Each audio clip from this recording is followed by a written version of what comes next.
Hi, hey Russ here. Welcome back to my shop. Um, Today we're going to talk about wood hinges. When I moved into this shop about 5.5 years ago, one of the things I decided is that I was going to do almost exclusively wood shop type projects. I don't really make stuff that I sell to somebody else or things like that too often.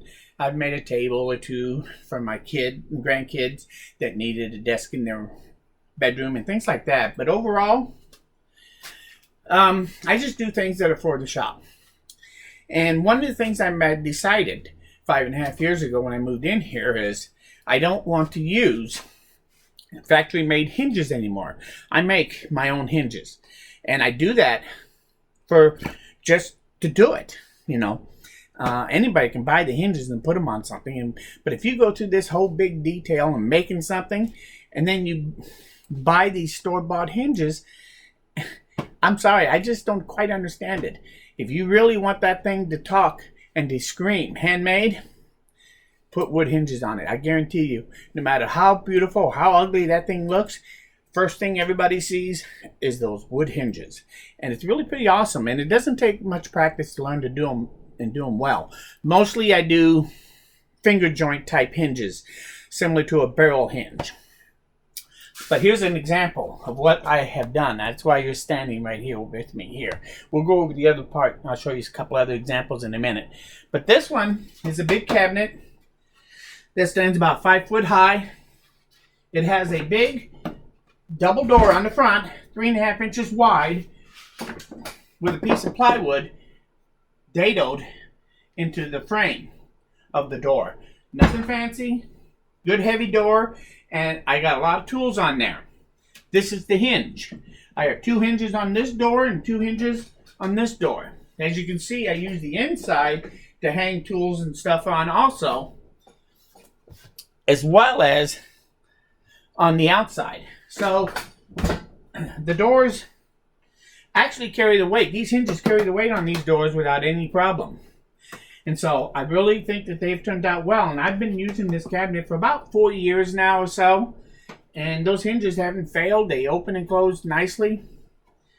And the only thing you want to make sure of is that you use a pretty good hardwood with some really straight grain is best. So at this point, I wanted to show you those. Now let's take a walk over to another part of my shop. I'm going to leave my coffee here, so don't let me forget where it is, please. And we're going to move over there. You ready? Here we go. Up. Come over here. I'll put you in my other stand.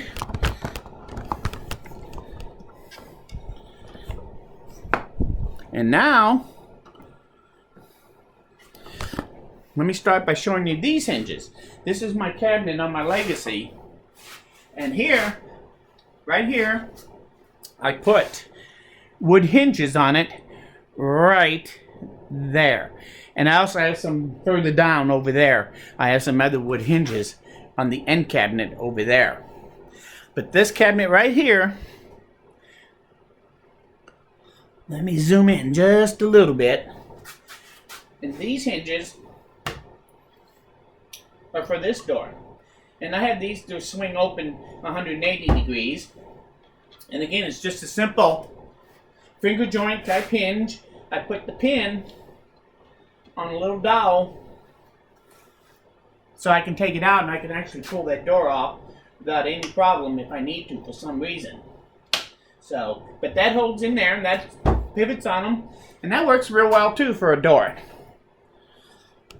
So that's another example of a door. Here's another example right here. This door this is my metal tool cabinet that I found in a yard sale. And I turned this one into a lot of my hand tools. But it had 2 cubby holes here and here that were just open, shelves. And so I made a couple quick doors, and I put a board here. I have a pin going through with a finger here and here, pin going through each way, so that I have a wood hinge on here, opening and closing that door. So this is a different style than the other ones. The other ones are more like finger joints completely. And so that is another example of the wood hinge. Now, the last example of a wood hinge is right here. This is a cabinet that I built about 5 years ago, and it holds all my Dremel stuff. It has wood hinges here, and this thing opens up 90 degrees, so I have full access to the inside where I keep my Dremel and all my Dremel accessories in here. And then I have this pin to just kind of hold it so when I pick it up and carry it. But these hinges are also holding up quite well, and I'm not afraid to put weight on the doors. Those hinges will hold the weight without any problem. So that's a third example. A lot of times I'll make wood hinges. Here's a set that I made that all I do is I make the hinges first in some style or another, and they just sit here and I wait, and all of a sudden I need a set of hinges. I go look at some of the different ones that I kind of made. So you never know. This one here is a multi-finger hinge. This is actually 2 hinges. When I get done, I'll cut it down the middle. So this is a pivot, and this is a pivot for the hinge, and this one has the pin in it. So once I separate this and put this on there, then we'll have another set of hinges. 2 sets, a full pair of hinges.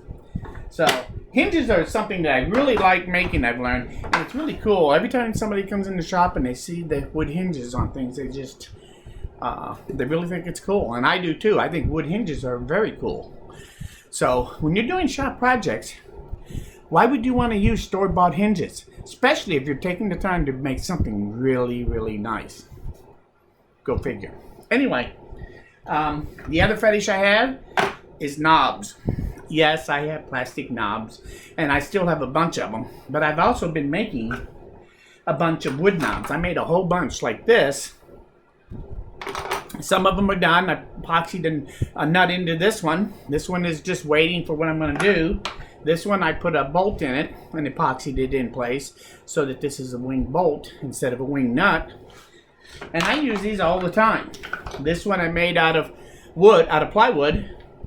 Simple, easy. I use this one on my Legacy because it's small and I can get a lot of torque with this with my fingers, so I can still tighten down pretty tight without having to have a tool. So making your own wood knobs is a good way to go. This one, when I made it, I used the Phillip head top on it so that I can actually put this in place and then screw it down with my drill, my impact hammer. Either take it all the way down or lift it all the way out on the threads rather than having to sit there and spin it, and then I just use my hand to hand tighten it to whatever tightness you want to tighten it. So having that on there actually is kind of handy sometimes on some of these. Store-bought ones don't have that extra feature on it.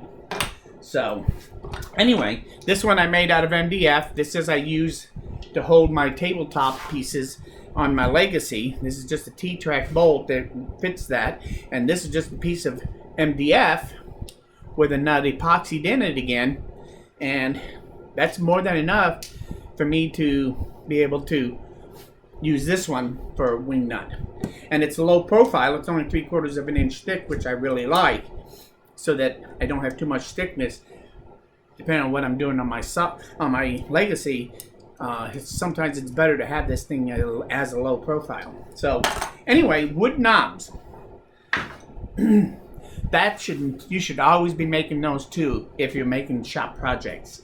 Why you would make and use something else store-bought, I don't know. I've done it, I understand it, but maybe you should rethink that, like I have, and maybe come up with some really cool looking knobs. There's no reason why you can't. I want to thank you for stopping by, but before you go, I want to give you a quick update on something. If you look over here, right there, that is the cabinet that I did a video on with all those tools, and I figured out what I'm doing. That cabinet, I'm going to cut it in half right down the middle, and have 2 cabinets instead of 1. Put a new board on each side to close it in, and then I'm gonna put that out in my other shed for things out there. And so making it into 2 cabinets, I found a place where I can fit it. So now I figured out what I'm gonna do with that cabinet finally. The tools, well, my tools are all right here. This is my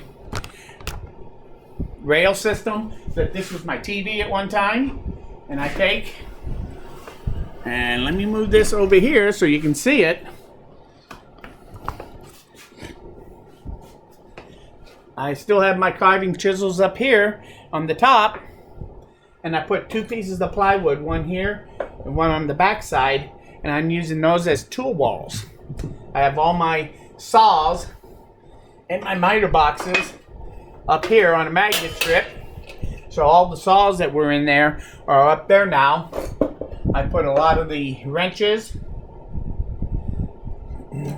and all the other stuff that was in there, squares I got. So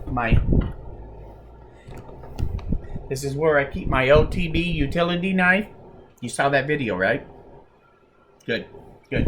So, and I keep that right there on a little magnet so that I can have that easily available to me. On the back side, I just, not quite as much on it yet, but I put a little box here and keep all my little 6-inch rulers in there. And this is a little 3-inch. These are all the little rulers that I got in that toolbox. The chisels, I just made this quick little rack to get them up on here. And I know it's not made the same way as my one with the magnets. And the only reason I didn't do that, I was going to do that, but I found out I don't have enough magnets. I only had 3 magnets left. I thought I had more. So I wanted to get it up. So what I did was I took and just made this one temporarily out of a couple of pieces of scrap hardwood. And I'll make a new one once I get a few more things done. And then I'll probably come back and I get some magnets. I'll make that one. So I have some of my stuff here also. My speed square fits there. One of my favorite rulers is this wood 16-inch ruler, 15-inch ruler. And then, so I made a little place for it to set in here. And it just stays right in here. If I need it, I can pull it out and use it. So I have this one also available. What I'm going to do with this top part, this box originally was going to hold the DVD player for my TV, and it was going to be up here. But at this point, I don't know what I'm going to do with that box. I'm sure I'm going to have stuff in there too. Right now, I just store miscellaneous stuff on this side. Like I said, I had those little miter boxes for my saws on the other side, and they just sit up there. But I'll figure out something permanent on this. But this tool wall is actually working out pretty nice. And I can roll it anywhere from here all the way over there. So when it's not in use, then I just turn it.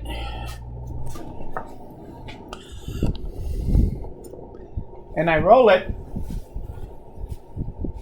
back over here, so it's kind of out of the way right next to my other toolbox, and it stays out of my way. So actually this is working out kind of nicely for a place to put some of these tools that I got. So anyway, once I get it completely organized, I'll probably shift some of my things from some of my other places onto this board. But right now I'm just trying to get everything off my bench, and hopefully there's enough space here to be able to do that. So anyway, I wanted to show that to you real quick. If you have any questions, leave them below. Any comments, they're always appreciated. And don't forget to like the video, please. I want to thank you for stopping by. If you want to, please come back again, because there's going to be lots more. And I want to thank you for stopping by. We'll see you soon. Bye.